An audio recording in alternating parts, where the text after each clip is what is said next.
नमस्कार दोस्तों, राधे राधे।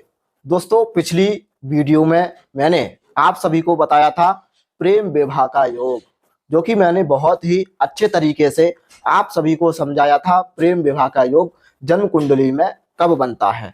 दोस्तों, आज मैं उसी टॉपिक को आगे बढ़ाते हुए दूसरी वीडियो में चर्चा करूंगा, क्या आपका प्रेम विवाह होगा अथवा नहीं होगा। आज के समय की बहुत बड़ी प्रॉब्लम बन चुकी है।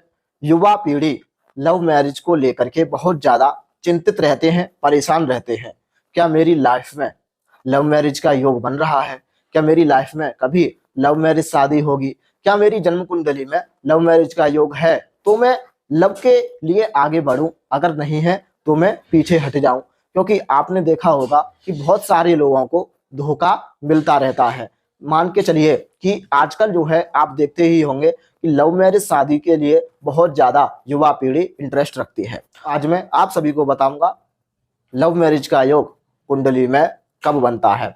अब देखिए, आपको जन्म कुंडली मैंने एक चार्ट है, ये है ना कुंडली का, उसमें आप देख रहे होंगे शुक्र को मैंने फर्स्ट हाउस में बिठा के रखा हुआ है ना, फिफ्थ हाउस में, सेवेंथ भाव में और एकादश भाव में।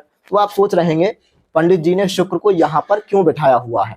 तो दोस्तों, शुक्र ग्रह हमारा लव मैरिज का कारक ग्रह माना जाता है ना। लड़का हो या लड़की, अगर जातक लव मैरिज शादी करना चाहता है, उसकी जन्म कुंडली में शुक्र ग्रह का मजबूत होना बहुत ज्यादा जरूरी हो जाता है। और जिन भावों में मैंने शुक्र को बिठाया है, ठीक है, इन भावों में अगर शुक्र विराजमान हो तो दोस्तों आपकी जन्म कुंडली में लव मैरिज का योग बन जाता है। परंतु यहाँ पर एक बात आती है कि शुक्र यदि नीच का हो गया हो तो क्या मेरी लव मैरिज शादी होगी? नहीं हो पाएगी। यदि शुक्र शत्रु राशि में बैठा हो तब भी नहीं हो पाएगी। यदि शुक्र पाप ग्रहों के साथ बैठा हो तब भी लव मैरिज का योग नहीं बनेगा। सबसे बड़ी बात यही होती है कि लोग जो है योगों को बता तो देते हैं परंतु अच्छे से समझाते नहीं हैं, जिससे कि जातक को समझ में नहीं आ पाता है। मैं आप सभी को विस्तार रूप से वीडियो में समझाता हूं। अब देखिए, शुक्र फर्स्ट हाउस में बैठा हुआ है। फर्स्ट हाउस हमारा है ना व्यक्तित्व का होता है ना, हमारे है ना व्यक्तित्व का होता है। और जब शुक्र ग्रह वीनस सेवेंथ भाव पर है ना दृष्टि डालेगा, है ना, सातवीं दृष्टि डालेगा, ठीक है, तो क्या होगा? लव मैरिज का योग बनेगा, क्योंकि सेवेंथ भाव हमारा मैरिज का चार्ट भाव माना जाता है, ठीक है। यदि शुक्र फर्स्ट हाउस में वृषभ राशि में हो, ठीक है, तुला राशि में हो अथवा मीन राशि में हो, ये आप समझ लीजिए, वृषभ राशि में हो, तुला राशि में हो अथवा मीन राशि में हो, और किसी पाप ग्रह की दृष्टि ना हो, वीनस पर, ठीक है, और शुक्र ग्रह अंशहीन ना हो, है ना, तो मीन राशि में होगा तो उच्च का हो जाएगा, वृष और तुला राशि में होगा तो शुक्र ग्रह स्वराशि में हो जाएगा, बलवान हो जाएगा, ठीक है।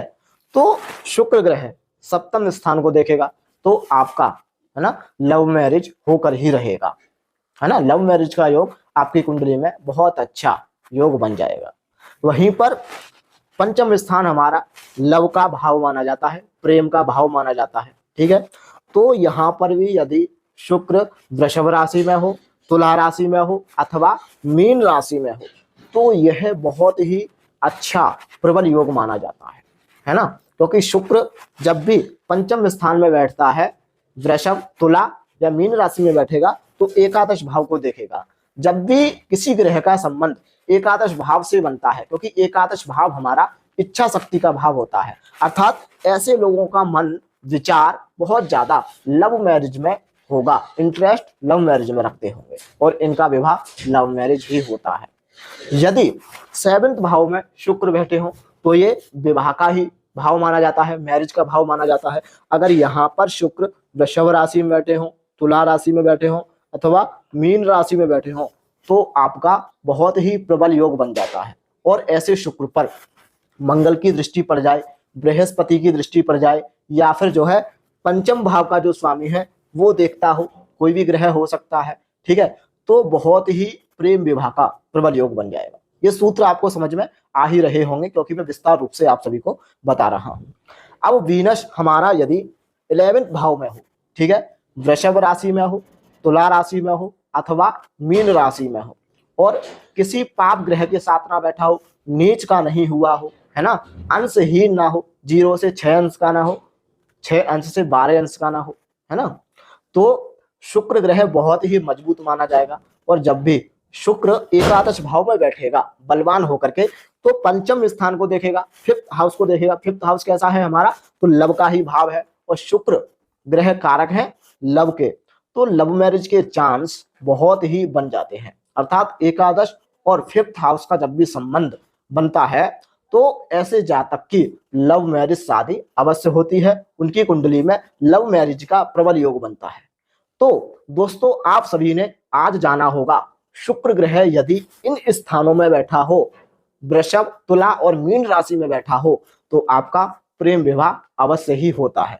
और यदि आप जानना चाहते हैं आपकी कुंडली में लव मैरिज का योग है अथवा नहीं है, आप दोनों बहुत दिनों से लव रिलेशनशिप में है, परंतु शादी तक बात आती है तो बात बिगड़ जाती है, तो दोस्तों मात्र 351 रुपये में जान सकते हैं आपकी लव मैरिज शादी हो पाएगी अथवा नहीं हो पाएगी। तो अगली वीडियो में मिलता हूं। नमस्कार।